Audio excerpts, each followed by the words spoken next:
ಶುರುವಾಗಿದೆ ಈಗ ಆಗಿರೋ ವಿದ್ಯಮಾನ. ಎಲ್ಲರೂ ಬೇಜಾರು ಮಾಡ್ಕೊಂಡಿದ್ದಾರೆ. ಅದೆಲ್ಲದಕ್ಕಿಂತ ಹೆಚ್ಚಾಗಿ ಸಾಗರೋಪಾದಿಯಲ್ಲಿ ನನಗೆ ಬರ್ತಿರೋ ಮೆಸೇಜಸ್, ನನಗೆ ಬರ್ತಿರೋ ಕಾಲ್ಸ್, ನಾನು ನಿಜಕ್ಕೂ ಧನ್ಯವಾದ ಹೇಳ್ತೀನಿ ಸುಧಾಕರ್ ಅವ್ರಿಗೆ. ನನಗೆ ಇಷ್ಟೊಂದು ಬೆಂಬಲ ಇದೆ, ನನಗೆ ಇಷ್ಟೊಂದು ಪ್ರೀತಿ ಇದೆ ಅಂತ ತೋರಿಸ್ಕೊಟ್ಟ ನನ್ನ ಸುಧಾಕರ್ ಅವ್ರಿಗೆ ಈ ಮುಖಾಂತರ ಧನ್ಯವಾದಗಳನ್ನ ಹೇಳೋದಕ್ಕೆ ಇಷ್ಟಪಡ್ತೀನಿ. ಸರ್, ನಿಮ್ಮ ಸ್ಥಾನಕ್ಕೆ ಸೀಕಲ್ ರಾಮಚಂದ್ರ ಗೌಡರನ್ನ ಆಯ್ಕೆ ಮಾಡ್ತಾರೆ ಅಂತ ನೋಡಿ, ಸೀಕಲ್ ರಾಮಚಂದ್ರೇಗೌಡರಾಗ್ಲಿ, ತಳವಾರ ಪ್ರತಾಪ್ ಅವರಾಗ್ಲಿ, ಎಲ್ಲರೂ ನನ್ನ ಪಕ್ಷದ ಕಾರ್ಯಕರ್ತರು. ಯಾರನ್ನ ಮಾಡಿದ್ರೂ ಸಹ ಅವ್ರ ಜೊತೆ ಕೆಲಸ ಮಾಡುವಂತಹ ಮನಸ್ಥಿತಿ ನಮಗಿದೆ. ಮತ್ತೆ ನನ್ನ ಪಕ್ಷ ಸಹ ಅದೇನೆ. ಯಾರನ್ನೇ ಮಾಡಿದ್ರು ಸಹ ನಾವು ಕೆಲಸ ಮಾಡಬೇಕಾಗ್ತದೆ. LK ಅಡ್ವಾಣಿ ಅಂತವರಿದ್ರು, ಪ್ರಧಾನಮಂತ್ರಿಗಳಾಗಿ ನರೇಂದ್ರ ಮೋದಿ ಅವ್ರನ್ನ ಆಯ್ಕೆ ಮಾಡಿದ್ರು.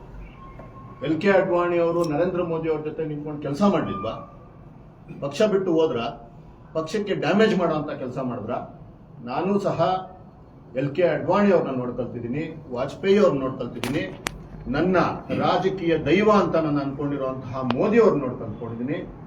ತ್ಯಾಗದಿಂದಲೇ ಏನಾದ್ರೂ ಕಟ್ಟಕ್ಕಾಗದೆ ಅನ್ನೋದು ನನಗೆ ಮನಸ್ಫೂರ್ತಿಯಾಗಿರುವಂತಹ ಒಂದು ನಂಬಿಕೆ. ಆ ತ್ಯಾಗ ಮಾಡೋದಕ್ಕೆ ನಾನು ಯಾವುದಕ್ಕೂ ಹಿಂದೆ ಮುಂದೆ ನೋಡಲ್ಲ.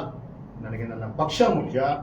ನನ್ನ ದೇಶನ ಕಟ್ಟಬೇಕಾದ್ರೆ, ಈ ದೇಶ ಸದೃಢವಾಗಬೇಕಂದ್ರೆ, ಈ ದೇಶದ ಮುಂದಿನ ಭವಿಷ್ಯ ಚೆನ್ನಾಗಿರ್ಬೇಕಂದ್ರೆ ನನ್ನ ಬಿಜೆಪಿ ಪಕ್ಷ ಚೆನ್ನಾಗಿರ್ಬೇಕು. ಆ ಪಕ್ಷಕ್ಕೋಸ್ಕರ ಯಾವುದೇ ತ್ಯಾಗ ಮಾಡೋದಕ್ಕೆ ನಾನು ಸಿದ್ಧ ಇದ್ದೀನಿ. ಪಕ್ಷದ ಸಾಮಾನ್ಯ ಕಾರ್ಯಕರ್ತರಲ್ಲಿ ಇದರ ಬಗ್ಗೆ ಯಾವ ರೀತಿ ಒಂದು ಅಭಿಪ್ರಾಯ ಹೋಗುತ್ತೆ? ಪಕ್ಷದ ಮತದಾರರು ಹಾಗೂ ಕಾರ್ಯಕರ್ತರಿಗೆ ಏನು ಸಂದೇಶ ಹೋಗುತ್ತೆ ಈ ಪ್ರಕರಣದಿಂದ? ನೋಡಿ ಸರ್, ನಾನೊಬ್ಬ ಸಣ್ಣ ಕಾರ್ಯಕರ್ತ. ನನ್ನ ಕೆಲಸಗಳನ್ನ ನೋಡಿ ಈ ಒಂದು ವೇದಿಕೆಯಿಂದ ಇನ್ನೊಂದು ವಿಷಯ ಹೇಳಬೇಕು ಅಂತ ಅನ್ಕೊಂತೀನಿ. ನನ್ನ ಪ್ರಧಾನಮಂತ್ರಿಗಳಾದ ನರೇಂದ್ರ ಮೋದಿ ಅವ್ರಿಗೂ ಈ ವಿಷಯ ಮುಟ್ಟಬೇಕು.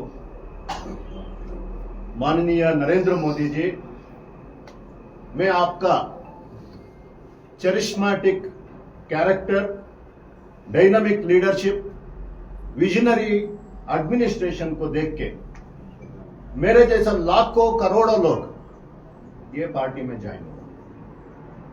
ये पॉलिटिक्स में आया, मैं भी एक आपका वजह से मैं पॉलिटिक्स में आया। मैं पॉलिटिक्स कर रहा हूं। मुझे कोई भी गॉडफादर नहीं है। वो विजेंद्र जी क्या है, ये लोग सभी बोल रहे हैं, मैं उसका टीम हूं। मैं मेरा दैव मानता हूं आपको, आपका कसम लेके बोल रहा हूं। विजेंद्र जी को मैं मीट हुआ, मैं जिलाध्यक्ष होने का बाद मेरा काम देख के, मेरा RSS लोग को मिलके और मेरा पार्टी का लोग मिलके, सभी लोग प्रोसेस होने का बाद मुझे ये चुनाव किया गया। मैं एक ही बार किसी का गेट के पर जाके मैं किसी को ये पकड़ के मैं ये जिलाध्यक्ष पदवी नहीं लिया। मुझे गर्व है, मैं आपका लड़का हूं, आपके लिए काम कर रहा हूं, मेरे देश के लिए काम कर रहा हूं। मैं इसीलिए हम आपको बोल रहा हूं कि ये काम, ये क्या हुआ है, ये जिलाध्यक्ष का ये क्या हुआ है, ये गलती से नहीं हुआ है, ठीक तरीके से हुआ है। फिर भी अगर मेरा पक्ष मानता है मैं पीछे हटूं और किसी को जगह दे, मैं देने के लिए रेडी हूं, क्योंकि मैं आपका लड़का हूं। ಇದನ್ನ ನರೇಂದ್ರ ಮೋದಿ ಅವರಿಗೆ ನಾನು ಹೇಳಬೇಕಾಗಿತ್ತು. ಇದಕ್ಕೋಸ್ಕರ ಹಿಂದೆ ಹೇಳಿ. ಬಿಜೆಪಿ ದೊಡ್ಡ ಪಕ್ಷ ಸರ್, ಒಬ್ಬ ಸಂಸದರಿಗೆ ಮಣಿಯುತ್ತೆ ಅಂದ್ರೆ ಏನು ಅರ್ಥ ಅಂತ ಸರ್? ನೋಡಿ, ನಾನು ಮತ್ತೆ ಹೇಳ್ತೀನಿ, ನನ್ನ ಪಕ್ಷದ ವಿರುದ್ಧ ನಾನು ಒಂದು ಮಾತು ಕೂಡ ನಾನು ಮಾತಾಡಲ್ಲ. ಪಕ್ಷ ಇಷ್ಟು ದೊಡ್ಡ ಪಕ್ಷ, ಇಡೀ ಪ್ರಪಂಚಕ್ಕೆ ದೊಡ್ಡ ಪಕ್ಷ. ಇಂತಹ ಒಂದು ಪಕ್ಷ ಒಂದು ನಿರ್ಧಾರ ತಗೊಂಡಾಗ ಅದರಲ್ಲಿ ಆಗು ಹೋಗುಗಳು ಸಣ್ಣ ಪುಟ್ಟ ಹೆಚ್ಚು ಕಡಿಮೆ ಇರುತ್ತೆ. ಅದನ್ನೆಲ್ಲಾನು ಫಾಲೋ ಮಾಡಬೇಕಾಗಿರುವಂತಹ ಜವಾಬ್ದಾರಿ ನನ್ನಂತ ಕಾರ್ಯಕರ್ತರ ಮೇಲಿದೆ. ಅದನ್ನ ನಾನು ಮನಸ್ಫೂರ್ತಿಯಾಗಿ ನಾನು ನಡ್ಕೊಂತೀನಿ. ಅದೇ ರೀತಿ ಸಂಸದರ ಆಗ್ರಹಕ್ಕೆ ಮಣಿದು ನಿಮ್ಮ ತಡೆ ವಾಪಸ್ ಆಗಿದೆ ಸರ್, ನಿಮ್ಮ ನೇಮಕ. ಅದಕ್ಕೆ ಹೇಳಿ, ಸಂಸದರ ಪ್ರಭಾವನ ಪಕ್ಷ ಯಾವಾಗಲಿಂದನೂ ಹೇಳ್ತಾ ಇದ್ದೀನಿ, ಸಂಸದರ ಮನಸ್ಥಿತಿ ತುಂಬಾ ಹೀನ ಇದೆ. ನಾವೆಲ್ಲ ಗೆಲ್ಲಿಸ್ಕೊಂಡು ಬಂದಿದ್ದು ನನ್ನ ಪ್ರಧಾನಮಂತ್ರಿ ನರೇಂದ್ರ ಮೋದಿ ಅವರ ಕೈ ಬಲಪಡಿಸೋದಕ್ಕೆ. ಯಾರೂ ಸಹ ಸಂಸದರಾದ ಸುಧಾಕರ್ ಅವರ ಮತ ನೋಡಿ ವೋಟ್ ಹಾಕಿದ್ದಲ್ಲ. ಅದರ ಹಿಂದಿನ ಎಲೆಕ್ಷನ್ ಅಲ್ಲಿ ಪ್ರಭಾವಿ ಮಂತ್ರಿಗಳಾಗಿದ್ದಂತಹ ಸಂಸದರು, ಇವಾಗಿನ ಸಂಸದರು ಸುಧಾಕರ್ ಅವರು ಏನೂ ಗೊತ್ತಿಲ್ಲದಂತಹ ಒಂದು ವ್ಯಕ್ತಿ, ಒಂದು ಹುಡುಗ, ಆ ಶಾಸಕರ ಬಗ್ಗೆ ನನಗೆ ಹೆಮ್ಮೆ ಇದೆ, ನನ್ನ ಕ್ಷೇತ್ರದ ಶಾಸಕರವರು. ಆದ್ರೆ ಆವತ್ತು ಆ ಎಲೆಕ್ಷನ್ ಬಂದಿದ್ದ ದಿವಸ ಆ ಹುಡುಗ ಏನೂ ಅಲ್ಲ.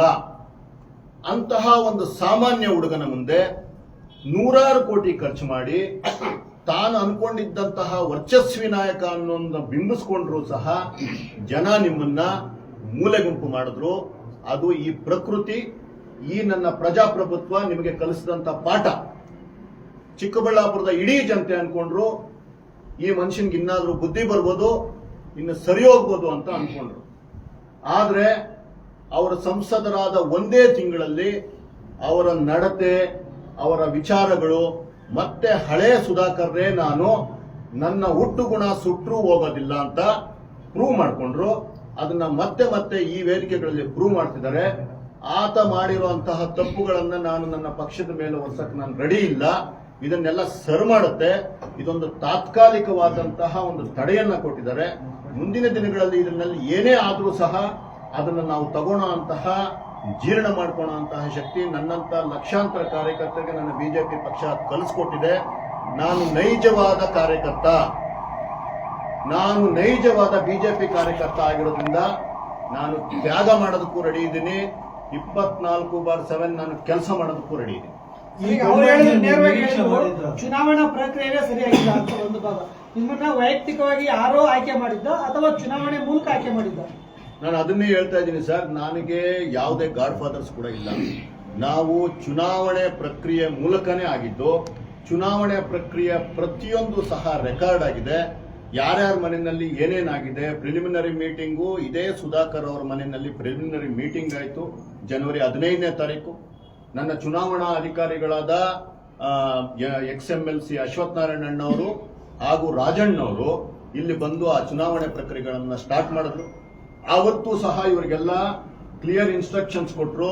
ನೋಡಿ, ನಿಮ್ಮ ಬೂತ್ ಕಮಿಟಿಗಳು ಕಂಪ್ಲೀಟ್ ಆಗಿಲ್ಲ. ಬೂತ್ ಕಮಿಟಿಗಳು ಕಂಪ್ಲೀಟ್ ಆಗದೆ ಇದ್ರೆ 50% ಇಂದ ಜಾಸ್ತಿ ಆಗ್ತಾ ಇದ್ರೆ ನಾವೊಂದು ಅಡಕ್ ಕಮಿಟಿ, ಒಂದು ತಾತ್ಕಾಲಿಕವಾದ ಕಮಿಟಿ ಮಾಡ್ತೀವಿ. ಯಾವುದೇ ಕಾರಣಕ್ಕೂ ಪರ್ಮನೆಂಟ್ ಜಿಲ್ಲಾಧ್ಯಕ್ಷರನ್ನ, ಪರ್ಮನೆಂಟ್ ಕಮಿಟಿನ ಕೊಡಲ್ಲ ಅಂತ ರಾಜ್ಯದ ಚುನಾವಣೆ ಅಧಿಕಾರಿಗಳು ಇದೇ ಸುಧಾಕರ್ ಅವರಿಗೆ ತಿಳಿಸ್ಕೊಟ್ರು. ಆಗ ಈ ಸಿಸ್ಟಮ್ ಏನು ಅಂತ 5 ವರ್ಷದಿಂದ ಏನು ನಮ್ಮ ಸುಧಾಕರ್ ಅವರಿದ್ದಾರೆ ಸಿಸ್ಟಮ್ ಗೊತ್ತಿರಲಿಲ್ಲ. ಆವತ್ತು ಅರ್ಥ ಮಾಡಿಕೊಂಡು ತುರಾತುರಿಯಲ್ಲಿ ಒಂದು ಆ ಬೂತ್ ಕಮಿಟಿಗಳನ್ನ ಮಾಡಿದ್ರು. ಆ ಬೂತ್ ಕಮಿಟಿಗಳನ್ನ ಮಾಡಿರೋದು ಇವತ್ತು ಸಹ ನಾನು ಹೇಳ್ತಾ ಇದ್ದೀನಿ. ಅದನ್ನೇನಾದ್ರೂ ಕರೆಕ್ಟ್ ಆಗಿ ನೋಡಿದ್ರೆ ಟೆಕ್ನಿಕಲ್ ಆಗಿ ಸರಿಯಾಗಿ ಮಾಡಿಲ್ಲ. ಇವರು ಏನೋ ಒಂದು ಮಾಡಬೇಕು, ನನಗೆ ಮರ್ಯಾದೆ ಹೋಗುತ್ತೆ ಅಂತೇಳಿ ಜನಗಳನ್ನ ಕೂಡಿಸಿ, ಕಂಪ್ಯೂಟರ್ ಮುಂದೆ ಕೂಡಿಸಿ ಆ ಬೂತ್ ಕಮಿಟಿಗಳನ್ನ ಮಾಡಿದ್ದಾರೆ. ಮಾಡಿದಾದ್ಮೇಲೆ ಅದರ ನಂತರ 20ನೇ ತಾರೀಕು ನಮ್ದೆಲ್ಲ ಅಪ್ಲಿಕೇಶನ್ಸ್ ತಗೊಂಡ್ರು. ನಾವು 5 ಜನ ಅಪ್ಲಿಕೇಶನ್ಸ್ ಕೊಟ್ವಿ. ಆ ಅಪ್ಲಿಕೇಶನ್ ಕೊಟ್ಟಿದ್ದಾದ್ಮೇಲೆ ಬೇರೆ ಬೇರೆ ಪದಾಧಿಕಾರಿಗಳು ಅವತ್ತು ಚುನಾವಣಾ ದಿವಸ ಎಲ್ಲರೂ ಬಂದಿದ್ರು ಇಡೀ ಜಿಲ್ಲೆಯಿಂದ. ಆ ಎಲ್ಲ ಪದಾಧಿಕಾರಿಗಳನ್ನು ಪ್ರತ್ಯೇಕವಾಗಿ ಕರ್ಕೊಂಡೋಗಿ ಆ ಚುನಾವಣಾ ಅಧಿಕಾರಿಗಳು ಆ ಪದಾಧಿಕಾರಿಗಳಿಂದ ಒಪಿನಿಯನ್ ತಗೊಂಡ್ರು. ನೋಡ್ರಪ್ಪ, ಈ ತರ 5 ಜನ ಹಾಕಿದ್ದಾರೆ, 5 ಜನದಲ್ಲಿ ನಿಮ್ಮ ಅಭಿಪ್ರಾಯ ಏನು ಎಲ್ಲ ತಗೊಂಡ್ರು. ಮತ್ತೆ ಒಂದಷ್ಟು ಜನ ಅವತ್ತು ಬಂದಿರಲಿಲ್ಲ. ಆ ಬೇರೆ ಪದಾಧಿಕಾರಿಗಳನ್ನ ಫೋನ್ ಮುಖಾಂತರ ಮತ್ತೆ ಹೆಡ್ ಆಫೀಸ್ ಕರ್ಕೊಳ್ಳೋದ್ರ ಮುಖಾಂತರ ಅಲ್ಲಿ ಅವರ ಒಪಿನಿಯನ್ ತಗೊಂಡ್ರು. ಅದೆಲ್ಲ ಒಪಿನಿಯನ್ ತಗೊಂಡಿದ್ದಾದ್ಮೇಲೆ ಏನು 5 ಜನದ ಒಂದು ಲಿಸ್ಟ್ ಇತ್ತು, ಅದನ್ನ ಕೋರ್ ಕಮಿಟಿಯಲ್ಲಿ ಕೂತ್ಕೊಂಡು ಬೆಂಗಳೂರಿನ ಹೆಡ್ ಆಫೀಸ್ ಅಲ್ಲಿ ಕೂತ್ಕೊಂಡು 3 ಜನ ಮಾಡಿದ್ರು. ಆ 3 ಜನ ಕಮಿಟಿನ ನಮ್ಮ ರಾಧಾ ಮೋಹನ್ ಅಗರ್ವಾಲ್ ಅವ್ರದ್ದು ಸಮ್ಮುಖದಲ್ಲಿ ಆಗಿದ್ದಂಥದ್ದು. ಇದನ್ನ ಡೆಲ್ಲಿಗೆ ಹೋಯ್ತು. ಆ ಡೆಲ್ಲಿನಲ್ಲಿ ನನ್ನ ಒಂದು ಹೆಸರು ಕೊನೆದಾಗಿ ಬಂತು. ಇದರ ಜೊತೆಗೆ ಪ್ಯಾರಲಲ್ ಆಗಿ ನನ್ನ ಬಿಜೆಪಿ ಪಕ್ಷದ ಬೇರೆ ಏನು ಇದೆ, ನನ್ನ ಮಾತೃ ಸಂಸ್ಥೆ ಏನಿದೆ, RSS ಇರ್ಬೋದು ಅಥವಾ ಬೇರೆ ಬೇರೆ ವಿಚಾರಗಳಿರ್ಬೋದು, ಇನ್ನೊಂದಷ್ಟು ಮುತ್ಸದ್ದಿಗಳಿರ್ಬೋದು, ಹಳೆ ನಾಯಕರಿರ್ಬೋದು, ಎಲ್ಲನೂ ಬೇರೆ ಬೇರೆ ತರನೇ ಪ್ರೋಸೆಸ್ ಆಗುತ್ತೆ. ಬಿಜೆಪಿ ಪಕ್ಷ ಇವತ್ತು ಇಡೀ ದೇಶದಲ್ಲಿ, ಇಡೀ ಪ್ರಪಂಚಕ್ಕೆ ನಂಬರ್ 1 ಪಕ್ಷ ಯಾಕೆ ಆಗಿದೆ ಅಂತಂದ್ರೆ ಈ ರೀತಿ ಸಿಸ್ಟಮ್ಯಾಟಿಕ್ ಕೆಲಸ ಮಾಡೋದ್ರಿಂದ. ಮತ್ತೆ ನಿಮ್ಗೆಲ್ಲರಿಗೂ ಗೊತ್ತಿದೆ, ನಾನೇನು ಯಾರ್ದು ಗಾಡ್ ಫಾದರ್ ಇಟ್ಕೊಂಡು ಇಲ್ಲಿ ಕೆಲಸ ಮಾಡ್ತಿರೋಂಥವನ್ನೆಲ್ಲ. ವಿಜೇಂದ್ರ ಅವರೇ ಅಲ್ಲ, ಯಾರ ಮನೆ ಮಾಡಿದ್ರು ನಾನು ಇದುವರೆಗೂ ಕಾದಿಲ್ಲ. ನನ್ನ ಯಾರೋ ಮಾಡೋದ್ರಿಂದ ಯಾರಿಗೂ ಲಾಭ ಸಹ ಇಲ್ಲ. ಇದು ನೀಟಾಗಿ ನಡೆದಿರುವಂತಹ ಪ್ರಕ್ರಿಯೆ. ನನಗೆ ಎಲಿಜಿಬಿಲಿಟಿ ಇತ್ತು ಅಂತ ನನ್ನ ಪಕ್ಷ ಕೊಟ್ಟಿದ್ದಂಥದ್ದು, ಅಷ್ಟು ನನಗೆ ತೃಪ್ತಿ ಇದೆ. ಅದ್ರ ಮೇಲೆ ನಾನು ಯಾರ ಮನೆ ಹೋಗಿ ಕಾದಿಲ್ಲ, ಯಾರ ವಶೀಲಿ ನನ್ನಿಲ್ಲ, ಯಾರು ನನಗೆ ಇವ್ರನ್ನ ಮಾಡ್ಲೇಬೇಕಪ್ಪ ಅಂತ ಬ್ಲಾಕ್ ಮೇಲ್ ನಾನು ಮಾಡಿಸಿಲ್ಲ. ನಾನು ಯಾವಾಗ ಆದೆ ಇವ್ರಿಗೆ ಗೊತ್ತಿತ್ತು. ನಾನು ಅವಾಗಲೇ ಹೇಳಿದೆ, ಇವ್ರಿಗೆ ಬೈ ಬರ್ತ್ ಪಾಪ ತೊಂದರೆ ಇದೆ ಇವ್ರಿಗೆ. ಇವರಿಗೆ ಅಸೂಯೆ ಅನ್ನೋದು ಯಾವಾಗ್ಲೂ ಎದೆನಲ್ಲೇ ತುಂಬಿಕೊಂಡಿರ್ತದೆ. ವಿಷ ಇವರು ಎದೆನಲ್ಲಿಲ್ಲ, ಇವ್ರ ಮೈಯೆಲ್ಲ ವಿಷನೇ. ಅವಾಗ ಏನಾಗುತ್ತೆ, ಇಡೀ ಜನನ ಯಾರು ಒಬ್ಬ ನಾಯಕನ ಒಂದು ಯುವಕನೋ ಬೆಳೀತಾ ಇದ್ದಾನೆ ಅಂತಂದಾಗ ನನಗೆ ಅದನ್ನು ಆಫರ್ ಕೊಟ್ಬಿಟ್ರು. ಎದುರುಗಡೆ ಬೇಕಾದ್ರೆ ಕೇಳ್ಸ ಕೇಳಿ, ಇನ್ನೊಂದು ಕ್ಷೇತ್ರ ಆದ್ರೂ ಹೋಗಿ ನೋಡಿ ಕೆಲಸ ಮಾಡು, ನಿನಗೆ ಫಂಡಿಂಗ್ ಮಾಡ್ತೀನಿ, ಟಿಕೆಟ್ ಕೊಡ್ತೀನಿ, MLC ಮಾಡ್ಬಿಡ್ತೀನಿ. ನಾನು ಹೇಳಿದೆ, ಅಣ್ಣ ನಿನ್ಗೆ ಗೊತ್ತಿಲ್ಲ, ನನ್ನ ಪಕ್ಷದಲ್ಲಿ 100 ಜನ ಹಿರಿಯರಿದ್ದಾರೆ, MLCಗಳು ಇನ್ನೊಂದು ಆಗ್ದಿರ ಒದ್ದಾಡ್ತಾವ್ರೆ. ಇವತ್ತು ಅವ್ರು ಯಾರು ನಾನು MLC ಆಗ್ಲೇಬೇಕು ಅಂತಿಲ್ಲ, ಅಂತವ್ರಿಗೆ ಎಲಿಜಿಬಿಲಿಟಿ ಇದೆ. ನಾನು ಯಾರು ಅಂತ ನೀನು ನನ್ನ MLC ಮಾಡ್ತೀಯಾ? ಇಂಥವೆಲ್ಲ ಬಿಡು. ನನಗೆ ನಾಳೆ ಟಿಕೆಟ್ ಸಿಗುತ್ತೋ ಬಿಡುತ್ತೋ ಅದರಿಂದ ನಾನು ಕೆಲಸ ಮಾಡ್ತಿಲ್ಲ. ನನಗೆ ನನ್ನ ಪಕ್ಷ ಮುಖ್ಯ, ನನ್ನ ಚಿಕ್ಕಬಳ್ಳಾಪುರದ ಜನತೆ ಮುಖ್ಯ.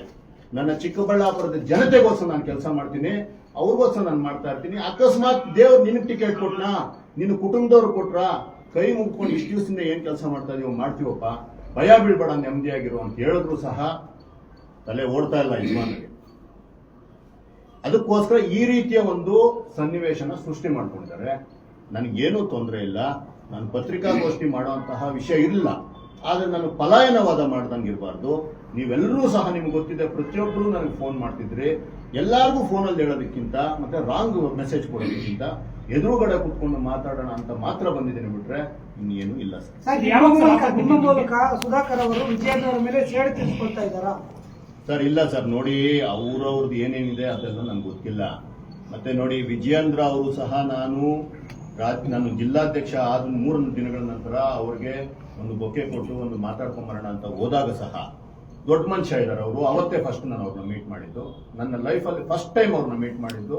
ಅವ್ರ ಫೋನ್ ನಂಬರ್ ಸಹ ನನ್ನ ಹತ್ರ ಇರಲಿಲ್ಲ, ನನ್ನ ಫೋನಲ್ಲಿ ಕೂಡ ಅವ್ರನ್ನ ಮಾತಾಡಿರಲಿಲ್ಲ. ಹೋದಾಗ ಅವ್ರು ಹೇಳಿದ್ರು, ನೋಡಪ್ಪ ನಿನ್ಗೆ ಪಕ್ಷ ಮಾತ್ರ ಮುಖ್ಯ, ನಾಳೆ ರಾಜ್ಯಾಧ್ಯಕ್ಷ ನಾನಾಗಿರ್ತೀನೋ ಇನ್ನೊಂದಾಗಿರ್ತಾರೋ ಬೇಡ, ಪಕ್ಷಕ್ಕಷ್ಟೇ ನೀನ್ ಕೆಲಸ ಮಾಡಬೇಕು. ನಿಜವಾದ ಪಕ್ಷದ ಕಾರ್ಯಕರ್ತನ ರೀತಿ ನನ್ನ ಲೀಡರ್ ಆಗಿ ಅವ್ರು ಮಾತಾಡಿದ್ರು. ಅವ್ರ ಮೇಲಿದ್ದಂತಹ ಏನು ಗೌರವ ಇನ್ನಷ್ಟು ಹೆಚ್ಚಾಯ್ತು. ಅವ್ರು ಯಾವತ್ತೂ ಈ ರೀತಿ ಗುಂಪುಗಾರಿಕೆ ಮಾಡು, ಅವನ ಜೊತೆ ಇದು ಮಾಡು ಹೇಳ್ಕೊಟ್ಟೇ ಇಲ್ಲ. ಅದನ್ನೇ ವಿಶ್ವನಾಥ್ ಅಣ್ಣ ಸಹ ಅದನ್ನೇ ಹೇಳಿದ್ರು. ವಿಶ್ವನಾಥ್ ಅಣ್ಣಂಗೆ ಫೋನ್ ಮಾಡಿದೆ, ಅಣ್ಣ ಥ್ಯಾಂಕ್ಸ್ ಅಣ್ಣ, ಈ ತರ ಆಯ್ತು, ನೀವೇನ್ ಹೇಳಿದ್ರೆ ಆ ತರ ನಡ್ಕೊಂಡು ಹೋಗ್ತೀನಿ ಅಣ್ಣ. ಈ ಮಾತು ನಾನು ಹೇಳಿದೆ. ಅವ್ರು ಹೇಳಿದ್ರು, ನಾನು ಹೇಳ್ದಂಗೆ ನಡಿಬಾರ್ದು, ಪಕ್ಷ ಹೇಳ್ದಂಗೆ ನಡಿಬೇಕು, ಪಕ್ಷ ಮಾತ್ರ ನಮ್ಗೆ ಇಂಪಾರ್ಟೆಂಟ್. ಅವ್ರು ಹೇಳಿದ್ರು, ನನಗೆ ಯಡಿಯೂರಪ್ಪ ಅವ್ರನ್ನ ಕಂಡ್ರೆ ಪ್ರಾಣ. KJP ಕಟ್ಟಿದ್ರು ಅವರು, ನಾನು KJPಗೆ ಹೋಗ್ಲಿಲ್ಲ. ಯಾಕೆ ನಾನು KJPಗೆ ಹೋಗ್ಲಿಲ್ಲ? ನನಗೆ ನನ್ನ ಪಕ್ಷ ಯಡಿಯೂರಪ್ಪ ಅವ್ರಿಗಿಂತ ಇಂಪಾರ್ಟೆಂಟ್ ಆಗಿತ್ತು. ನಿನಗೂ ಅಷ್ಟೇ, ನನಗಿಂತ ಇಂಪಾರ್ಟೆಂಟ್ ಪಕ್ಷ ಆಗಿರ್ಬೇಕು ಅಂತ ಹೇಳ್ಕೊಂಡಂತಹ ಅಂತವ್ರ ಜೊತೆ ಬೆಳೆದಿದ್ದಕ್ರಿ ನಾವ್ ಇವತ್ತು ಆರಾಮಾಗಿ ಕೂತಿರೋದು. ನಮ್ಗೆ ಏನೋ ಇಲ್ಲದೆ ಇದ್ರು ನಡೀತೆ ಅಂತ ಹೇಳೋದು, ಅಂತವ್ರ ಜೊತೆ ಬೆಳೆದಿದ್ದಕ್ಕೆ, ಅಂತವ್ರು ನೋಡಿ ಕಲ್ತಿದ್ದಕ್ಕೆ ನಾವ್ ಇವತ್ತು. ಅಧಿಕಾರ ಏನಿದು? ಅಧಿಕಾರ ಒಂದೇನ ಎಲ್ಲದಕ್ಕೂ ಇಂಪಾರ್ಟೆಂಟ್. ವಾಜಪೇಯಿ ಅವರು, ಶ್ಯಾಮ್ ಪ್ರಸಾದ್ ಮುಖರ್ಜಿ ಅವರು, ಅಡ್ವಾಣಿ ಅವರು, ಅವರೆಲ್ಲ ಪಕ್ಷ ಕಟ್ಟಿದಾಗ ಎಲ್ಲಿತ್ತು ನಮ್ಗೆ ಅಧಿಕಾರ? ಅವರೆಲ್ಲ ಕಟ್ಟಿದ್ರ ಫಲ ಅಲ್ವೇನ್ರಿ ನೀವು ಉಣ್ತಾ ಇರೋದು? ಮಾತಿಗೆ ಮುಂಚೆ ನೀವ್ ಹೇಳ್ತೀರಾ ಯಡಿಯೂರಪ್ಪ ಅವ್ರನ್ನ ಮುಖ್ಯಮಂತ್ರಿ ಮಾಡಕ್ ಬಂದೆ ಅಂತ. ನೀವೇನೇನ್ ಮಾಡಿದ್ರಿ ಅಂತ ನಂಗೆ ಗೊತ್ತಾ? ಯಾರಿಗೂ ಗೊತ್ತಿಲ್ಲ, ಇಡೀ ರಾಜ್ಯಕ್ಕೆ ಗೊತ್ತಲ್ಲಪ್ಪ. ಈ ಮುಖಾಂತರ ನಾನು ಒಂದು ವಿಷಯನ ಹೇಳಕ್ ಇಷ್ಟಪಡ್ತೀನಿ. ಏನು ನನ್ನ ಸಂಸದರಾದ ಸುಧಾಕರ್ ಅವರು ನನ್ನ ವಿರುದ್ಧ ಬೇರೆ ಬೇರೆ ಪರ್ಸನಲ್ ಆಗಿ ಏನೇನ್ ಟಾರ್ಗೆಟ್ ಮಾಡ್ತಿದ್ರು, ಸುಮಾರು ಒಂದು 10-12 ವರ್ಷಗಳಿಂದ ನನ್ನ ಜೀರ್ಣ ಮಾಡ್ಕೊಂಡೇ ಬಂದೆ. ಇವತ್ತು ಇದಕ್ಕೊಂದು ಫುಲ್ ಸ್ಟಾಪ್ ಇಡಬೇಕು ಅಂತ, ಮತ್ತೆ ಇವತ್ತಿಂದ ನನ್ನ ಕಾರ್ಯಾಚರಣೆ ಬೇರೆ ಮಾಡ್ಕೊಬೇಕು ಅಂತ ಮನಸ್ಸಲ್ಲಿ ನಿರ್ಧಾರ ಮಾಡಿದ್ದೀನಿ. ಅದರಂತೆ ನಡೀತೀನಿ.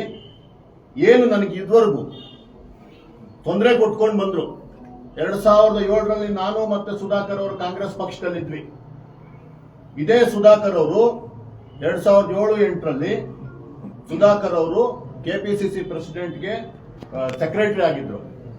ಅವರು, ನಾನು ಮತ್ತೆ ಅವ್ರ ಮನೆಯವ್ರಿಗೋಸ್ಕರ, ನಾವು ನಮ್ಮ ತಾಯಿಯವ್ರಿಗೋಸ್ಕರ ಪಕ್ಷದ ಟಿಕೆಟ್ಗೋಸ್ಕರ ಪ್ರಯತ್ನ ಪಟ್ಟಿದ್ದು ನಿಜ.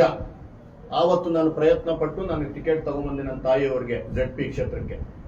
ಆದ್ರೆ ಈ ಮನುಷ್ಯ, ನಮ್ಮ ತಾಯಿ ಇವತ್ತು ಮಗ ಅಂತ ಹೇಳ್ತಾರೆ ಅವ್ರನ್ನ, ಆದ್ರೆ ಈ ಮನುಷ್ಯ ತನ್ನ ತಾಯಿಯನ್ನೇ ಸೋಲಿಸ್ಬೇಕು ಅಂತೇಳಿ ನನ್ನ ತಾಯಿಯನ್ನ ಅವತ್ತು ರೆಬೆಲ್ ಹಾಕಿ, ಏನಕ್ಕೆ? ಆವತ್ತಿಂದನೇ ನಮ್ಗೆ ಈ ರೀತಿಯ ಜಿದ್ದು ನಮ್ಮ ಮೇಲೆ ಹೊಟ್ಟೆ ಉರಿ, ಆವತ್ತು ನಮ್ಮನ್ನ ಸೋಲಿಸುವಂತ ಕೆಲಸ ಆಯ್ತು. ಆದ್ರೂ ನಾವು ನಿಮ್ಮನ್ನ ಬಿಟ್ವಾ? 2013ರಲ್ಲಿ ಎಲೆಕ್ಷನ್ ಅಲ್ಲಿ ನೀವು ಯಾವ ದೇವ್ರ ಮುಂದೆ ಬೇಕಾದ್ರೂ ಬಂದು ಪ್ರಮಾಣ ಮಾಡಿ, ನಾನು ಅಕಸ್ಮಾತ್ ಕೆಲಸ ಮಾಡದೇ ಇರ್ಬೋದು ನೀವು ಕಾಂಗ್ರೆಸ್ ಅಲ್ಲಿ ಇದ್ದಾಗ, ಆದ್ರೆ ನಿಮಗೆ ತೊಂದರೆ ಕೊಡುವಂತಹ ಕಚಡ ಕೆಲಸ ನಾನು ಮಾಡಿಲ್ಲ. 2018ರಲ್ಲಿ ನೀವು ಬೇರೆ ಪಕ್ಷದಲ್ಲಿದ್ರಿ, ನಾನು ಬಿಜೆಪಿ ಪಕ್ಷದಲ್ಲಿದ್ದೆ. ನನ್ನ ಡಾಕ್ಟರ್ ಮಂಜುನಾಥ್ ಅವರಿಗೆ ನನ್ನ ಕೈಯಲ್ಲಾಗಿದ್ದು ನಾನು ಕೆಲಸ ಮಾಡಿದ್ವಿ, ಸೋತ್ ಹೋಗ್ಬಿಟ್ವು. ನನ್ನ ಪಕ್ಷಕ್ಕೆ ನಾನು ಕರೆಕ್ಟ್ ಆಗಿ ಕೆಲಸ ಮಾಡಿದೆ. 2019ಕ್ಕೆ ತಾವು ಬಂದ್ರಿ, ನನ್ನ ಪಕ್ಷಕ್ಕೆ ಬಂದ್ರಿ. ನೀವು ನನಗೆ ಕಳಿಸಿರೋ ಮೆಸೇಜಸ್, ನಾನು ನೀವು ಮಾಡಿರುವಂತಹ ಕೆಲಸ, ನನ್ನ ತನು ಮನ ದನಗಳನ್ನೆಲ್ಲ ಅರ್ಪಿಸ್ಕೊಂಡಿದ್ದೀನಿ. ನಮ್ಮ ಹೋಬಳಿಗೆ ಇನ್ಚಾರ್ಜ್ ಮಾಡಾಕಿದ್ರು ನಮ್ಗೆ. ನನ್ನ ಜೊತೆ ಬೆಳ್ಳಿ ಪ್ರಕಾಶ್ ಅವರು ಕೆಲಸ ಮಾಡಿದ್ರು. ನನ್ನ ಅಣ್ಣ CT ರವಿ ಅವರು ನಮ್ಮ ಕ್ಷೇತ್ರದ ಉಸ್ತುವಾರಿಗಳಾಗಿದ್ರು. ಅವ್ರನ್ನ ಕೇಳಿ ನೋಡಿ, ತನು ಮನ ದನಗಳನ್ನ ನನ್ನ ಸಮಯನ ಕೊಟ್ಟು ಅಷ್ಟೊಂದು ಕೆಲಸ ಮಾಡಿ ಇಡೀ ಹೋಬಳಿಯಲ್ಲಿ ಯಾವತ್ತು ಯಾರಿಗೂ ಬರ್ದಿರೋ ಅಷ್ಟು ಲೀಡ್ ಕೊಡೋದಕ್ಕೆ ನನ್ನದು ಒಂದು ಪಾಲಿದೆ ರೀ. ನಾನು ಯಾವತ್ತು ಕೆಟ್ಟ ಕೆಲಸ ಮಾಡಿದ್ದೀನಿ? 2023ರಲ್ಲಿ ನೀವು ನನಗೆ ಕೊಡಬಾರ್ದು ಕೆಲಸ ಕೊಟ್ಟು ಮಾಡಿದಾಗ ನಾನು ಯಾವ ದೇವರ ಮುಂದೆ ಬೇಕಾದ್ರೂ ಬಂದು ಪ್ರಮಾಣ ಮಾಡ್ತೀನಿ, ನನ್ನ ಪಕ್ಷದ ವಿರುದ್ಧ ನಾನು ಅವತ್ತೂ ಸಹ ಕೆಲಸ ಮಾಡಿದ್ದೀನಿ. 2024ರಲ್ಲಿ ನೀವು MP ಟಿಕೆಟ್ ಕೇಳಿದಾಗ ಹೌದು ಆಂತರಿಕ ಪ್ರಜಾಪ್ರಭುತ್ವ ಇತ್ತು. ನಾವು ವಿಶ್ವನಾಥ್ ಅಣ್ಣ ಮಗನ್ ಅಲೋಕ್ ವಿಶ್ವನಾಥ್ ಅವ್ರಿಗೆ ಟಿಕೆಟ್ ಕೇಳಿದ್ ನಿಜ, ಅವ್ರ ಜೊತೆ ನಾನು ಪ್ರಯತ್ನ ಪಟ್ಟಿದ್ದು ನಿಜ. ಅದನ್ನು ತಪ್ಪು ಅಂತ ನೀವು ಹೆಂಗೆ ಹೇಳಕ್ಕಾಗುತ್ತೆ? ಆಂತರಿಕ ಪ್ರಜಾಪ್ರಭುತ್ವ. ಆದ್ರೆ ಟಿಕೆಟ್ ಯಾವಾಗ ಅವ್ರಿಗೆ ಸಿಕ್ಕಿಲ್ಲ, ನಿಮ್ಗೆ ಸಿಕ್ತು, ನಿಮ್ಗೆ ಕೆಲಸ ಮಾಡಿದಿನ ಹೇಳುವ ನಿಮ್ಮ ಆತ್ಮಸಾಕ್ಷಿಯಾಗೆ ನಿಮ್ಮ ಮನೆ ಮೇಲೆ ದೇವ್ರ ಮೇಲೆ ಆಣೆ ಮಾಡ್ಕೊಂಡು ನೀವು ಹೇಳಿ ನಿಮ್ಗೆ ಕೆಲಸ ಮಾಡಿದಿನ ಇಲ್ವೋ ಅಂತ. ನಾನು ರಾಜಕೀಯ ಬಿಡ್ತೀನಿ, ನೀವೇನಾದ್ರೂ ಆಣೆ ಮಾಡ್ಬಿಟ್ಟು ಹೇಳ್ಬಿಟ್ರೆ ಆ ದೇವ್ರು ನೋಡ್ಕೊಂತ ನಿನ್ ಮೇಲೆ. ನಾನು ರಾಜಕೀಯಕ್ಕೆ ಬಂದಿದ್ದೆ ನಿನ್ನಿಂದ ಅಣ್ಣ. ನೀನು ಕೊಡ್ತಾ ಇರೋ ಕಿರುಕುಳ ತಡ್ಕೊಳಕ್ ಆಗ್ದಿರ ನನಗೊಂದು ಶೆಲ್ಟರ್ ಬೇಕಿತ್ತು, ನಾ ಅದಕ್ಕೋಸ್ಕರ ರಾಜಕೀಯಕ್ಕೆ ಬಂದೆ. ಇವತ್ತು ನಿನ್ನ ಬಲೆ ನೀನು ಅಳ್ಕೊಂಡಿದ್ಯಾ. ನಾನು ಇವತ್ತು ಹೇಳ್ತಾ ಇದ್ದೀನಿ, ನಿನ್ನ ವಿರುದ್ಧ ನಾನು ನೈತಿಕವಾಗಿ ಕೆಲಸ ಮಾಡ್ತೀನಿ. ನಿನ್ ಮೇಲೆ ನನ್ನ ಪಕ್ಷದ ವಿರುದ್ಧ ನಾನು ಕೆಲಸ ಮಾಡಲ್ಲ. ಆದ್ರೆ ನೀನು ಮಾಡಿರೋ ಅನಾಚಾರಗಳೆಲ್ಲಾನು ನನಗೆ ಗೊತ್ತಿದೆ ಅಂತ ನಿನ್ಗೆ ಹೇಳಿದ್ದೀನಿ. ಪ್ರತಿಯೊಂದು ಅನಾಚಾರನ ನಿನ್ನ ಬಯಲಿಗಿಡ್ತೀನಿ. ಕೋವಿಡ್ ಟೈಮ್ ಅಲ್ಲಿ ನೀನು ಮಾಡಿರುವಂತಹ ಯಾರು ಕೋವಿಡ್ ಇವಾಗ ವರದಿ ಇದು ಮಾಡ್ತಿರೋದು ಯಾರು ಸರ್? ಅವ್ರ ಜಡ್ಜ್ ಮೈಕಲ್ ಡಿ ಕುನ್ನಾ ಅವರಿಗೆ ಈ ಮುಖಾಂತರ ನಾನು ಮನವಿ ಮಾಡ್ತಾ ಇದ್ದೀನಿ. ನೋಡಿ, ಅವರು ಲಾಕ್ಡೌನ್ ಟೈಮ್ ಅಲ್ಲಿ ಹೆಣಗಳು ಬಿದ್ದು ಸಾಯ್ತಾ ಇರುವಂತಹ ಟೈಮ್ ನಲ್ಲಿ ಕೋಟ್ಯಾಂತರ ರೂಪಾಯಿ ಹಣವನ್ನ ಮೈಕ್ರೋ ಫೈನಾನ್ಸ್ಗಳಿಗೆ ಕಳಿಸಿ ಅದರಿಂದ ಕ್ಯಾಶ್ ಮಾಡ್ಕೊಂಡಿರುವಂತಹ ನನ್ನ ಹತ್ರ ದಾಖಲೆಗಳಿದೆ, ಒರಿಜಿನಲ್ ದಾಖಲೆಗಳಿದೆ. ಘನತೆವೆತ್ತ ನ್ಯಾಯಮೂರ್ತಿಗಳಾದ ಮೈಕಲ್ ಡಿ ಕುನ್ನಾ ಅವರೇ, ನಿಮ್ಮ ಹತ್ರ ನಾನು ಮನವಿ ಮಾಡ್ತಾ ಇದ್ದೀನಿ, ನೀವು ಯಾವತ್ತು ಅಪಾಯಿಂಟ್ಮೆಂಟ್ ಕೊಟ್ರೆ ಅವತ್ತು ನಾನು ಬರ್ತೀನಿ. ಇದು ಒಂದೇ ಒಂದು ಇನ್ನ ಸ್ಟಾರ್ಟಿಂಗ್. ನಿನ್ಗಿನ್ನ ಸುಧಾಕರ್, ನಿನ್ಗಿನ್ನ ಇವಾಗಿನ್ನ ಸ್ಟಾರ್ಟ್ 100 ಇದೆ ಅಂತ ನಿನ್ಗೆ ಹೇಳಿದ್ದೀನಿ. ನಿನಗೆ ಮೆಸೇಜ್ ಮಾಡಿದ್ದೀನಿ ನಾನು, ನಿಮ್ಗೆಲ್ಲ ಬೇಕಾದ್ರೆ ಈಗ ತೋರಿಸ್ತೀನಿ. ಭ್ರಷ್ಟಾಚಾರ ಮಾಡಬೇಡ, ನಿನ್ ತಂದೆ ತಾಯಿ ಗೌರವ ತರ ಅಂತ ಕೆಲಸ ಮಾಡುವಂತ ನಾನು ಮೆಸೇಜ್ ಮಾಡಿದ್ದೀನಿ. ನನಗೆ ರಿಪ್ಲೈ ಮಾಡಿರೋದಿದೆ, ತೋರಿಸ್ತೀನಿ ಇವತ್ತು. ಅಷ್ಟು ಆತ್ಮಸಾಕ್ಷಿಯಾಗಿ ನಾನು ಕೆಲಸ ಮಾಡ್ಕೊಂಡ್ ಬಂದಿದ್ದೀನಿ. ನನ್ನ ದೇಶ, ನನ್ನ ಚಿಕ್ಕಬಳ್ಳಾಪುರ ಅಂತ ನನ್ನ ಬೇಡ ರೀ.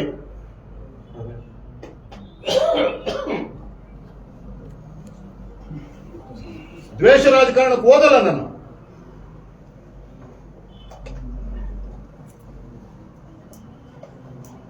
ಎಲ್ಲರ ಒಂದು ಭೂಮಿವರೆಗೂ ಬಗ್ತೀವಣ್ಣ. ಭೂಮಿಯಿಂದ ಬಗ್ಗುವಂತ ನನ್ನ ಹೆಂಡತಿ ಮಕ್ಕಳವರು, ನೀನೊಬ್ಬನೇ ಬದುಕಬೇಕಾಗಿರೋದು. ನಿಂದೊಬ್ಬಂದ ಇದು ಪ್ರಪಂಚ, ನಿಂದೊಬ್ಬಂದ ಬಿಜೆಪಿ. ಅಸೂಯೆಗೊಂದು ಹದ್ದುಪದ್ದು ಇಲ್ವಾ? ಒಂದು ಹೊಟ್ಟೆಯವರಿಗೊಂದು ಹದ್ದುಪದ್ದು ಇಲ್ವಾ? ನಿನ್ಗೊಬ್ಬನಿಗೆ ನನ್ನ ಕುಟುಂಬ ಇರೋದು, ಬೇರೆ ಯಾರಿಗೂ ಕುಟುಂಬ ಇಲ್ಲ. ಯಾವನೊಂದು ಸ್ವಲ್ಪ ಬೆಳೆದ್ರೆ ಸಾಕು, ಅವನ ಮೇಲೆ ಒಂದು ಅಟ್ರಾಸಿಟಿ ಕೇಸ್ ಹಾಕು, ಅವನ ಜಮೀನ್ ಮೇಲೆ ಇದು ಮಾಡು. ಎಷ್ಟು ದಿವಸ ಅಂತ ಈ ಪಾಪದವರೇ ಹೊತ್ಕೊಂತೀಯ ಸುಧಾಕರ? ಮನುಷ್ಯನಾಗ್ ಬದುಕಪ್ಪ, 4 ದಿವಸದ ಜೀವನ. ನಿನ್ಗೆ ಏನ್ ಬೇಕೋ ಅದು ಮಾಡ್ಕೋ. ಬೇರೆಯವ್ರಿಗೆ ಯಾಕೆ ನೀವು ತೊಂದರೆ ಕೊಡ್ತೀರಾ? ಪ್ರಕೃತಿ ವಿರುದ್ಧವಾಗಿ ಹೋಗ್ಬೇಡಪ್ಪ. ಎಲ್ಲದಕ್ಕೂ ಒಂದು ಹದ್ದುಪದ್ದು ಇದೆ ರೀ.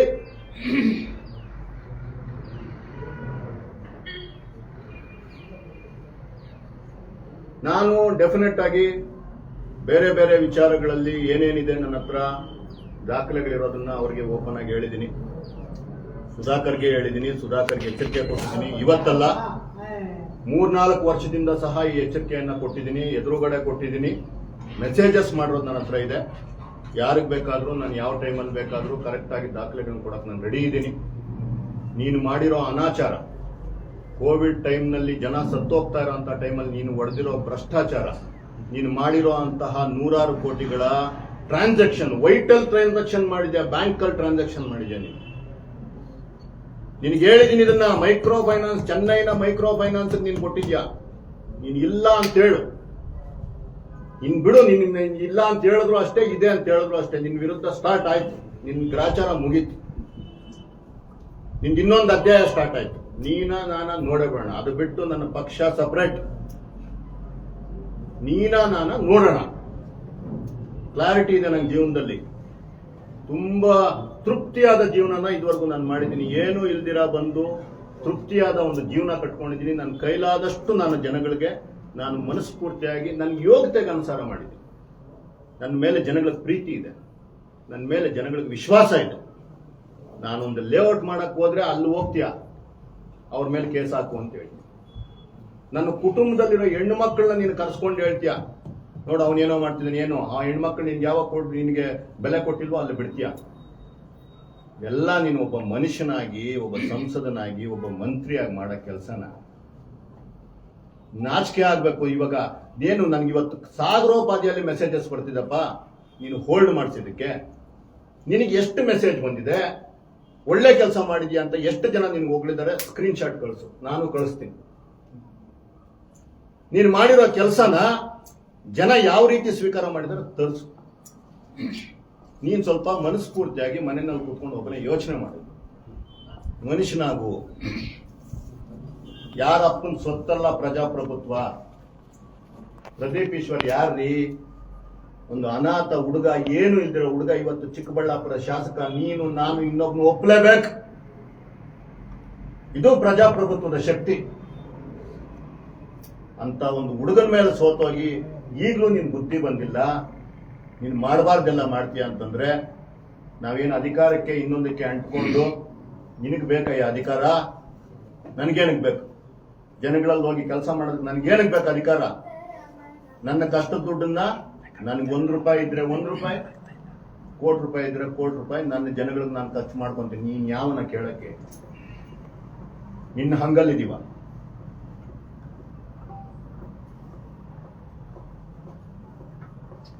ಸರ್, ಅವತ್ತು ತಾವು ಆಯ್ಕೆ ಪ್ರಕ್ರಿಯೆ ಮುಗಿದ ತಕ್ಷಣ ಸುದ್ದಿಗೋಷ್ಠಿ ಮಾಡೋ ಟೈಮಲ್ಲಿ ಬಿಜೆಪಿ ಕಾರ್ಯಕರ್ತರು 300 ಜನ ಬಂದು ಗಲಾಟೆ ಮಾಡುವಂತೆ ಅವ್ರ ಕಚೇರಿಯಿಂದ ಫೋನ್ಗಳು ಹೋಗಿತ್ತಂತೆ. ಬಟ್ ಬಂದಿದ್ದು 10 ಜನ ಅನ್ನೋ ಮಾಹಿತಿ ಇದೆ, ಅದಕ್ಕೆ ಏನ್ ಹೇಳ್ತೀರಿ? ನಾನು ಯಾವುದೇ ಊಹಾಪೋಹಗಳಿಗೆ ಮಾತಾಡಕ್ ಹೋಗಲ್ಲ ಸರ್. ಅವತ್ತು 10 ಜನದಲ್ಲೂ ಸಹ ಯಾರು ನಮ್ಮ ಗ್ರಾಮಾಂತರ ಏನು ಅಧ್ಯಕ್ಷರಿದ್ದಾರೆ ಸಂತೋಷ್ ಅಂತ, ಆ ಹುಡುಗನ್ ನಾನೇನು ಕೇಳಿಲ್ಲ. ಯಾರೋ ಹೇಳಿದ್ರು ಅವರು ಇದ್ರು ಅಂತ, ಅವರೇ ಫೋನ್ ಮಾಡಿದ್ರು, ಅಣ್ಣ ನಾನು ಬಂದಿಲ್ಲ, ನನ್ನ ಪಕ್ಷ ಇಂಪಾರ್ಟೆಂಟ್, ನಾನು ಅಲ್ಲಿ ಬಂದೆ. ಅವ್ರು ಯಾರೋ 3-4 ಜನ ಕೂಗಾಡ್ತಿದ್ರು.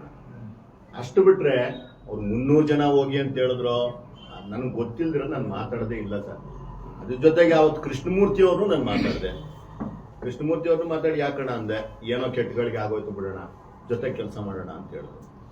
ಯಾರು ಇಲ್ಲಿ ದ್ವೇಷನ 24/7 ಇಟ್ಕೊಂಡು ಓಡಾಡೋಂಥವ್ರು ಇಲ್ಲ, ಎಕ್ಸೆಪ್ಟ್ ಸುಧಾಕರ ನನ್ನ ತಾಲೂಕಿಗೆ, ನನ್ನ ಜಿಲ್ಲೆಗೆ ಶಾಪ. ಸರ್, ಅವರು ಅವತ್ತು ಸುದ್ದಿಗೋಷ್ಠಿ ನಡೆಸುವಾಗ ಇನ್ನೊಂದು ವಿಚಾರ ಹೇಳಿದ್ರು. ರಿಯಲ್ ಎಸ್ಟೇಟ್ ಮಾಡೋರನ್ನ ಮುಂದಿಟ್ಕೊಂಡು ವಿಜೇಂದ್ರ ಅವರು ಏನ್ ಮಾಡ್ತಾರೆ, ಅವರಿಂದ ನಾವು ಕಾಸು ಬರ್ಬೋದು, ಏನು ಮಾಡಕ್ಕಾಗುತ್ತೆ ಅಂತ. ನೋಡಿ ಸರ್, ನಾನು ಅದನ್ನೇ ಹೇಳ್ತಾ ಇದ್ದೀನಿ, ರಿಯಲ್ ಎಸ್ಟೇಟ್ ಮಾಡೋದು ತಪ್ಪು ಅಂತ ಯಾರಾದ್ರೂ ಇದ್ರೆ ಕಾನೂನು ತರಲಿ, ರಿಯಲ್ ಎಸ್ಟೇಟ್ ಮಾಡಬೇಡ ಅಂತ ಹೇಳಿ. ರಿಯಲ್ ಎಸ್ಟೇಟ್ ಒಂದು ಉದ್ಯಮ ಸರ್. ರಿಯಲ್ ಎಸ್ಟೇಟ್ ಅಲ್ಲಿ ನಾವು ಅಪ್ರೂವಲ್ ತಗೊಂತೀವಿ, ಕೆಲಸ ಮಾಡ್ತೀವಿ. ಅಪ್ರೂವಲ್ಸ್ ಕೊಡ್ದಿರ ಆಟ ಆಡ್ಸೋದು ನೀನಲ್ಲಪ್ಪ. ಜನ ಕಳ್ತನ ಮಾಡೋದಕ್ಕೆ ಅವಕಾಶ ಮಾಡ್ಕೊಡೋದು, ಅವ್ರನ್ನ ಪ್ರೇರೇಪಿಸೋದು ನೀನಲ್ಲಪ್ಪ. ಕನ್ವರ್ಷನ್ ಆಗಿದ್ರೆ ಎಷ್ಟು ಪ್ರಶಾಂತವಾಗಿದ್ದಾರೆ ಇವತ್ತು ಚಿಕ್ಕಬಳ್ಳಾಪುರ. ಕನ್ವರ್ಷನ್ ಆಗ್ಬೇಕಂತಂದ್ರೆ ಇಲ್ಲ, ಅವಾಗ ಅಪ್ರೂವಲ್ ಆಗ್ಬೇಕಂದ್ರೆ ಇಲ್ಲ. ತೆಗೆದು ನೋಡ್ ನಿಂದು ಆ ಗಣಿಗಾರಿಕೆ, ಪಾಪ ಆ ಗಣಿಗಾರಿಕೆ ಮಾಡೋರು ನೋಡ್ಬೇಕು. ಯಾಕೆ ಕಳ್ತನ ಮಾಡ್ತಾರೆ ಅವರು? ರಾಯಲ್ಟಿ ಕೊಡ್ಬೇಕು ಅಂದ್ರೆ ಅವ್ರಿಗೊಂದು ಸಿ ಫಾರ್ಮ್ ಇರಬೇಕು, ಅವ್ರಿಗೊಂದು B1 ಆಗ್ಬೇಕು, ಅವ್ರಿಗೆ ಬುಕ್ ರೆಡಿ ಆಗ್ಬೇಕು. ಆಗ್ದಿರ ನೀನ್ ನೋಡಿದ್ರೆ ಅವ್ನು EMI ಕಟ್ಬೇಕು. ಕಳ್ತನ ಮಾಡಿದ್ರೆ ಇನ್ನೇನೋ ಮಾಡ್ತಾನೆ ಸುಧಾಕರ. ಸರಿನೇನೋ ನೀನ್ ಮಾಡ್ತಾ ಇರೋದು? ಆ ಜನಗಳ ಶಾಪ ನಿಮ್ಗೆ ಇರುತ್ತೇನೋ, ನಿನ್ ಬಿಡ್ತದೇನೋ? ಎಷ್ಟು ಜನಗಳ ಶಾಪ ಕಾಣಲ್ಲ. ಪ್ರೈಮ್ ಮಿನಿಸ್ಟರ್ಗೆ ನೀನು ಕಾಂಗ್ರೆಸ್ ಅಲ್ಲಿ ಇದ್ದಾಗೆ ನಾನು ಲೆಟರ್ ಬರ್ದಿದ್ದೀನಿ, ಬೇಕಾದ್ರೆ ಇವಾಗ ತೆಗೆದು ತೋರಿಸ್ತೀನಿ. ತಾಳಿ ಸರ ಅಡ ಇಟ್ಟವ್ರೆ ಅಂತ ಬರ್ದಿದ್ದೀನಿ ನಾನು, ಬೇಕಾದ್ರೆ ಮೇಲ್ ತೆಗೆದು ತೋರಿಸ್ತೀನಿ ನಿಂಗೆ. ಜನಗಳ ಪರ ನಾನು ಕೆಟ್ಟ ಕೆಲಸ ಮಾಡಿ ಬದುಕಬೇಕಾಗಿಲ್ಲ. ರಿಯಲ್ ಎಸ್ಟೇಟ್ ಅಲ್ಲಿ ನಾನು ದುಡ್ಡು ಮಾಡಿ ತಗೊಂಡೋಗಿ ವಿಜೇಂದ್ರ ಅವರು ಕೊಡಕ್ಕೆ, ವಿಜೇಂದ್ರ ಅಣ್ಣ ನಂಗೆ ಪರಿಚಯನೇ ಇಲ್ಲ ರೀ. ವಿಜೇಂದ್ರ ಅಣ್ಣ ನಂಗೆ ಪರಿಚಯ ಆಗಿದ್ದೆ ನಾನು ರಾಜ್ಯಾಧ್ಯಕ್ಷ ಆದ್ಮೇಲೆ. ಜಿಲ್ಲಾಧ್ಯಕ್ಷ ಆದ್ಮೇಲೆ ಜಿಲ್ಲಾಧ್ಯಕ್ಷ ಆಗಿ ನಾನು ಹೋಗಿ ಅಣ್ಣ ಬೊಕ್ಕೆ ಕೊಟ್ರೆ 10 ನಿಮಿಷ ನಂಗೆ ಟೈಮ್ ಕೊಟ್ರು, ಚೆನ್ನಾಗಿ ಕೆಲಸ ಮಾಡಪ್ಪ, ಇಷ್ಟೇ ಹೇಳಿದ್ದು. ಅವ್ರು ತಗೊಂಡಂಗ್ ನಾನು ದುಡ್ಡು ಕೊಡೋ ಅಷ್ಟು ದೊಡ್ಡವನೇನ್ರಿ? ನಾನ್ ದುಡ್ದಿರೋ ದುಡ್ಡನ್ನ ನಾನು ಚಿಕ್ಕಬಳ್ಳಾಪುರ ಜನತೆಗೆ ನಾನು ಕೊಡ್ತಾ ಇದ್ದೀನಿ. ನಿಂಗೆ ತಡಿಯಕ್ಕಾದ್ರೆ ತಡಿ. ಇಬ್ರು ಒಂದೇ ಪಕ್ಷದಲ್ಲಿ ಇರ್ತೀರಿ, ರಾಜಕೀಯ ಹೋರಾಟ ಹೇಗೆ ಮಾಡ್ತೀರಿ ಸರ್ ಅವರ ವಿರುದ್ಧ? ಅವರು ಸಂಸದರು, ಬಿಜೆಪಿ, ನೀವು? ನಾನು ಅವ್ರ ವಿರುದ್ಧ ಹೋರಾಟ ಮಾಡೋದೇ ಇಲ್ಲ ಸರ್. ಅವರ ವಿರುದ್ಧ ಪಕ್ಷದ ವಿರುದ್ಧ ಮಾಡೋದಿಲ್ಲ. ಬಟ್ ಅವ್ರು ಏನ್ ಭ್ರಷ್ಟಾಚಾರ ಮಾಡಿದರೆ, ಒಬ್ಬ ಜವಾಬ್ದಾರಿಯುತ ನಾಗರಿಕನಾಗಿ ನಾನು ಇಷ್ಟು ದಿವಸ ಬೇರೆ ಬೇರೆ ತರ ಅವ್ರ ಬುದ್ಧಿ ಹೇಳಿದ್ದೀನಿ. ಅವ್ರು ಕೇಳದೆ ಇದ್ದಾಗ ಇದು ಪರಮಾವಧಿ ಅಂತ ಅನಿಸ್ತು, ಇದಕ್ಕೆ ಮಿತಿ ಇಲ್ಲ ಅಂತ ಅನಿಸ್ತು. ಇದನ್ನ ಮುಂದಕ್ಕೆ ತಗೊಂಡು ಹೋಗ್ಲೇಬೇಕು. ಇಂತಹ ಭ್ರಷ್ಟರ ಕಡಿವಾಣ ಹಾಕಿದ್ರೆ ಮಾತ್ರನೇ ಇತಿಹಾಸದಲ್ಲಿ ಹೆಸರು ನಿಂತೋಗೋದು. ರಾಜಕೀಯವಾಗಿ ಮಣಿಸ್ಬೇಕಲ್ಲ ಅವ್ರನ್ನ ಅಂತ. ನನಗೆ ರಾಜಕೀಯವಾಗಿ ಮಣಿಸುವಂತ ಅವಶ್ಯಕತೆ ನನಗಿಲ್ಲ. ಅವರು ದೊಡ್ಡ ದೊಡ್ಡ ಪದವಿಗಳಿಗೇರ್ಲಿ, ಅವ್ರನ್ನ ಅವ್ರು ಕಾಪಾಡ್ಕೊಳ್ಳಿ, ಅವರು ರಾಜರಾಗಿ ಮೆರೀಲಿ, ನನಗೇನು ಪ್ರಾಬ್ಲಮ್ ಇಲ್ಲ. ನಾನೊಬ್ಬ ಸಾಮಾನ್ಯ ಪ್ರಜೆ, ನನ್ನ ಭಾರತ ದೇಶದ ಜವಾಬ್ದಾರಿಯುತ ಪ್ರಜೆ, ಅದ್ರ ಕೆಲಸ ಮಾಡ್ತೀನಿ. ಮತ್ತೆ ನನ್ಗೆ ಯಾವತ್ತು ಏನಿದ್ರು ನಾನು ನನ್ನ ಬಿಜೆಪಿ ಪಕ್ಷದ ಪರವಾಗಿ ಕೆಲಸ ಮಾಡ್ತೀನಿ. ನನಗೆ ಬೇಡದರ ಕ್ಯಾಂಡಿಡೇಟ್ ಹಾಕಿದ್ರೆ ನನ್ನ ಪಾಡು ನಾನು ಸುಮ್ಮನೆ ಇರ್ತೀನಿ. ಯಾವುದೇ ಕಾರಣಕ್ಕೂ ಬೇರೆ ಪಕ್ಷಕ್ಕೆ ಕೆಲಸ ಮಾಡೋದಿಲ್ಲ. ಪಕ್ಷ ವ್ಯಕ್ತಿಗೆ ಮಣಿತ ಅಂತ ಈ ಪ್ರಕರಣದಲ್ಲಿ ಪಕ್ಷಕ್ಕಿಂತ ದೊಡ್ಡವರ ಯಾಕೆ ಅದನ್ನ ಅವರು ಯೋಚನೆ ಮಟ್ಟ ಯಾಕೆ ಈ ರೀತಿ ಆಯ್ತು? ಅಣ್ಣ, ನೀವು ಎಷ್ಟು ಸಲ ಹೇಳಿದ್ರು ಅಷ್ಟೇ, ಪಕ್ಷ ಏನು ಮಣದಿಲ್ಲ. ಒಂದು ತಾತ್ಕಾಲಿಕವಾದ ಒಂದು ತಡೆ ಕೊಟ್ಟಿದ್ದಾರೆ, ಅದನ್ನ ಸಮಾಲೋಚನೆ ಮಾಡ್ತಾರೆ ಅವತ್ತು. ಮತ್ತೆ ಇಡೀ ಜಿಲ್ಲೆಗೆ ಏನ್ ಬೇಕು, ಪಕ್ಷಕ್ಕೆ ಏನ್ ಬೇಕು, ಒಂದ್ ಸಣ್ಣ ಪುಟ್ಟ ಕರೆಸಿ ಸಮಾಲೋಚನೆ ಮಾಡಿ ಏನಾದ್ರೂ ಹೆಚ್ಚು ಕಡಿಮೆ ಇತ್ತಂತಂದ್ರೆ, ನೋಡಪ್ಪ ನೀನ್ ಸ್ವಲ್ಪ ಸುಮ್ಮನೆ ಇರು, ಇವ್ರಿಗೇನೋ ಇರು, ಇನ್ನೊಂದ್ ಸ್ವಲ್ಪ ದಿವಸ ಸಂದೀಪ್ ಈ ಪದವಿ ಬೇಡ, ಇನ್ನೇನಾದ್ರೂ ತಗೋ, ಏನ್ ಬೇಕಾದ್ರೂ ಹೇಳ್ಬೋದು. ಪಕ್ಷದಲ್ಲಿ ಅದೆಲ್ಲ ಆಗುತ್ತೆ ಸರ್, ಒಂದು ಕುಟುಂಬ ಅಂದ್ರೇನೆ ಆಗ್ತಿರ್ತದೆ. ನಾನು ಹೇಳ್ತಿರೋದು ಸಣ್ಣ ಪುಟ್ಟ ಸಹಜವಾಗಿ ಆಗುವಂತಹ ಪ್ರಕ್ರಿಯೆಗಳು ಬೇರೆ. ಆದ್ರೆ ಬೇಕಂತ ಮನಸ್ಸಲ್ಲಿ ಒಬ್ಬರ ಬಗ್ಗೆ ಅಸೂಯೆ ಇಟ್ಕೊಂಡು 24 ಗಂಟೆ ಕೆಟ್ಟದನ್ನೇ ಯೋಚನೆ ಮಾಡೋದು ಬೇರೆ. ಇಷ್ಟನ್ನೇ ನೀವು ಅದನ್ನ ಅರ್ಥ ಮಾಡ್ಕೊಬೇಕಷ್ಟೇ. ಪಕ್ಷನ ನಿಮ್ ವಿರುದ್ಧ ನಿರ್ಧಾರ ತಗೊಂಡಿದ್ದಕ್ಕೆ ಪಕ್ಷ ನನ್ನ ವಿರುದ್ಧ ನಿರ್ಧಾರ ತಗೊಂಡಿಲ್ಲ ಗೌಡ್ರೆ. ಪಕ್ಷ ಎಲ್ಲಿ ನಿರ್ಧಾರ ತಗೊಂಡಿದೆ? ತಾತ್ಕಾಲಿಕವಾಗಿ ತಡೆ ಕೊಟ್ಟಿದೆ. ಅವ್ರಿಗೆ ಏನ್ ಅನ್ಸಿದೆ? ಎಲ್ಲಾದ್ರೂ ನಿಮ್ಗೆ ಸಂದೀಪ್ ಅವರು ಸರಿ ಇಲ್ಲ ಅಂತಿದ್ಯಾ? ಎಲ್ಲೂ ಇಲ್ಲ. ಪ್ರಕ್ರಿಯೆಗಳು ಸರಿ ಇಲ್ಲ ಅಂತ ಇವರು ಸಂಸದರಾಗಿ ಕೊಟ್ಟಾಗ, ಒಬ್ಬ ಸಂಸದರು ಅಂತಂದಾಗ ಸುಧಾಕರ್ ಬಿಟ್ಬಿಡ್ರಿ. ಸಂಸದ ಅಂದ್ರೆ ಒಂದು 15-16 ಲಕ್ಷ ಪ್ರತಿನಿಧಿಸುವಂತ ಒಂದು ವ್ಯಕ್ತಿ. ಆ ವ್ಯಕ್ತಿ ಹೇಳಿದಾಗ ಆಯ್ತು ನೋಡೋಣ ಅಂತ ಹೇಳಿದ್ರೆ ತಪ್ಪೇನಿದೆ? ಪಕ್ಷದ ಹೆಂಗ್ ತಪ್ಪಾಗುತ್ತೆ? ಸಾಧ್ಯನೇ ಇಲ್ಲ. ನನ್ನ ಪಕ್ಷ ತಪ್ಪು ಮಾಡಕ್ಕೆ ಸಾಧ್ಯ ಇಲ್ಲ.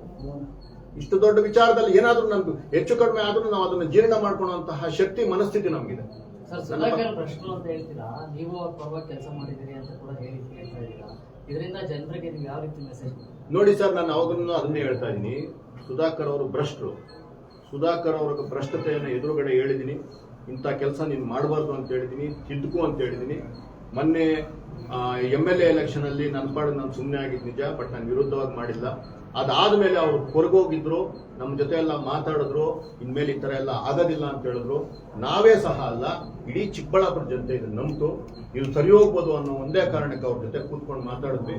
ಇನ್ಮೇಲೆ ಏನೂ ಭ್ರಷ್ಟಾಚಾರ ಮಾಡಲ್ಲ, ಕರೆಕ್ಟ್ ಆಗಿ ನೋಡ್ಕೊಂಡು ಹೋಗೋಣ, ಇದು ಮಾಡೋಣ, ಒಳ್ಳೆ ಕೆಲಸ ಮಾಡೋಣ ಅಂತಂದಾಗ ನಾವು ಅವ್ರ ಪರವಾಗಿ ಕೆಲಸ ಮಾಡಿದ್ವಿ ನಿಜ. ಆದ್ರೆ ಇದು ಯಾವತ್ತೂ ಸರಿ ಭ್ರಷ್ಟಾಚಾರ ಮಾಡಿದ್ದಂತೂ ಸತ್ಯ, ನಿಮ್ಮ ಹತ್ರ ಡಾಕ್ಯುಮೆಂಟ್ಸ್ ಇದೆ ಅಂತ ಹೇಳಿ, ಆದ್ರೂ ನೀವು ಸಪೋರ್ಟ್ ಮಾಡಿದ್ದೀರಲ್ಲ. ನಾನು ಸಪೋರ್ಟ್ ಮಾಡಿಲ್ಲ ಬ್ರದರ್. ಸಪೋರ್ಟ್ ನಾನು ನನ್ನ ಪಕ್ಷಕ್ಕೆ ಮಾಡಿದ್ದೀನಿ ಬ್ರದರ್, ನಾನು ಇಲ್ಲ ಅಂತ ಹೇಳ್ತಿಲ್ಲ.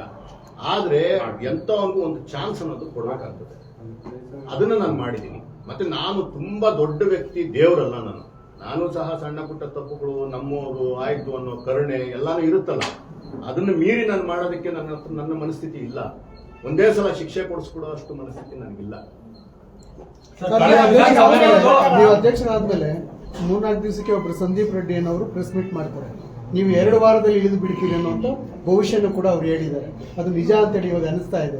ಇದಕ್ಕೆ ಸುಧಾಕರ್ ಅವ್ರು ಮತ್ತೆ ಹೇಳ್ಕೊಂಡಿದ್ದಾರೆ. ನೋಡಿ, ಅದೇನು ಗೊತ್ತಿಲ್ಲ ಪಾಪ. ಸಂದೀಪ್ ರೆಡ್ಡಿ ಅವ್ರು ಯಾರು ಅಂತ ಗೊತ್ತಿಲ್ಲ. ಅವ್ರ ಬಗ್ಗೆ ನನ್ಗೆ ಏನೂ ಅಭಿಪ್ರಾಯ ಇಲ್ಲ. ಆತರ ಏನಾದ್ರು ಅವ್ರದ್ದು ಸುಧಾಕರ್ ಅವ್ರು ಏನೋ ಹೇಳ್ಕೊಟ್ಟಿದ್ರೆ ಒಂಥರ, ಅಥವಾ ಅವರೇ ಭವಿಷ್ಯ ಹೇಳ್ತಾರೆ ಅಂದ್ರೆ ಇನ್ಮೇಲೆ ಒಂದು ಅಂಗಡಿ ಇಟ್ಕೊಳ್ಳೋದು ಆಸೆ ಅವ್ರದ್ದು ಕೆಲಸ ಆಗುತ್ತೆ ಅಂತ ಆಗುತ್ತೆ. ಸರ್, ಕಳೆದ ವಿಧಾನಸಭೆ ಮತ್ತು ಲೋಕಸಭೆಯಲ್ಲಿ ನೀವು ಸುಧಾಕರ್ ಅವ್ರ ವಿರುದ್ಧ ಮಾಡಿದ್ದೀರಿ ಅಂತ ಒಂದು ಆರೋಪ ಮಾಡಿದ್ದಾರೆ.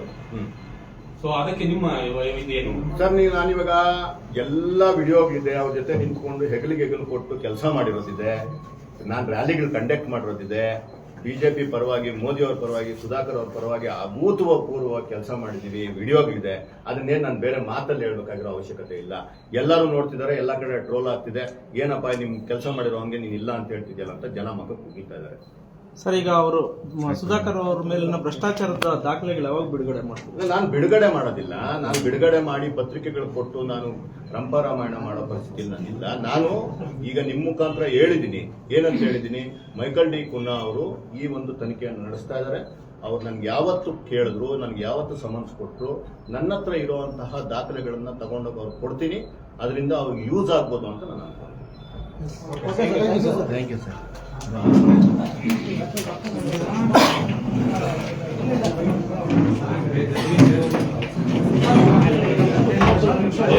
ಹೆಚ್ಚಿನ ವಿಡಿಯೋಗಳಿಗೆ ಪ್ರತಿಧ್ವನಿ ಯೂಟ್ಯೂಬ್ ಚಾನೆಲ್ ಸಬ್ಸ್ಕ್ರೈಬ್ ಮಾಡಿ, ಬೆಲ್ ಐಕಾನ್ ಕ್ಲಿಕ್ ಮಾಡಿ.